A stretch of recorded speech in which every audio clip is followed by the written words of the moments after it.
తుల్యం రామరామవరాననే శ్రీరామ అని ఒక్కసారి నువ్వు అంటే 1000 సార్లు పఠించినటువంటి ఫలితం కలుగుతుంది. అందుచేత అటువంటి రామ తారక మంత్రాన్ని నిత్యం జపం చెయ్యాలి. అలా చేస్తే రాముడి అనుగ్రహం కలుగుతుంది. రాముడి తాలూకా మనం రామ కళ్యాణం చేశాం, రాముడిని దర్శించాం. ఏమిటి కావాలి మనకి?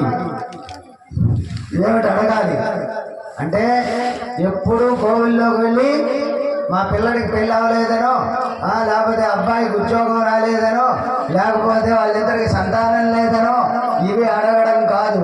భగవంతుడి దగ్గరికి వెళితే ఏ రోజు కోవిల్లోకి వెళ్తే అక్కడికి ఒక మన తాలూకా మనస్సులో ఉండేటటువంటి కోరిక నశించిపోవాలి.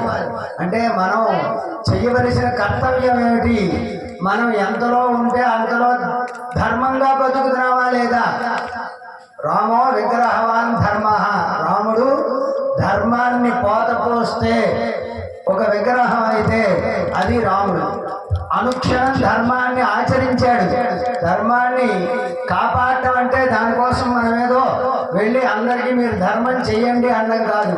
నీకు నువ్వు ధర్మంగా ఉన్నావా లేదా? ఏ ధర్మములు ఎలా ఆచరించాలో శ్రీరామచంద్రమూర్తి మనందరికీ చేసి చూపించాడు. రేపు తెల్లవారితే పట్టాభిషేకం, రాముడికి రాజ్యాన్ని ఇచ్చి రాముడిని రాజుగా చేయడానికి ప్రచారం చేశాడు దశరథ మహారాజు. రేపు రాముడికి రాజ్యాభిషేకం చేస్తున్నాం, పట్టాభిషేకం. రేపటి నుంచి దశరథుడికి కొడుకు పుట్టాడు అనగానే దశరథుడి కన్నా సంతోషించినటువంటి వారు ఎవరు అంటే ఆ రాజ్యంలో ఉండేటటువంటి అయోధ్యలో ఉండేటటువంటి ప్రజలు. వాళ్ళు ముందు సంతోషించారు. ఎందుకు? మనకి మంచి మహాప్రభు రాముడు మనల్ని పరిపాలిస్తున్నాడు అనేటటువంటి భావం కలిగింది. రేపటి నుంచి రామరాజ్య స్థాపన కలుగుతుంది. రేపటి నుంచి మనకు రాముడే పరిపాలన చేస్తాడు అని ప్రజలందరూ సంతోషంగా ఉన్నారు.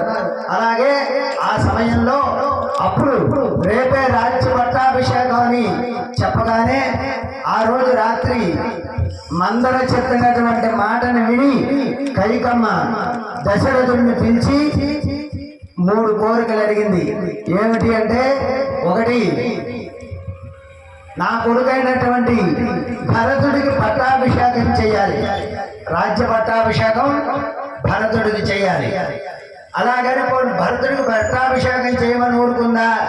ఇక్కడ ఉంటుంది కదా, రాజ్యంలో ఉండవల్లే రాముణ్ణి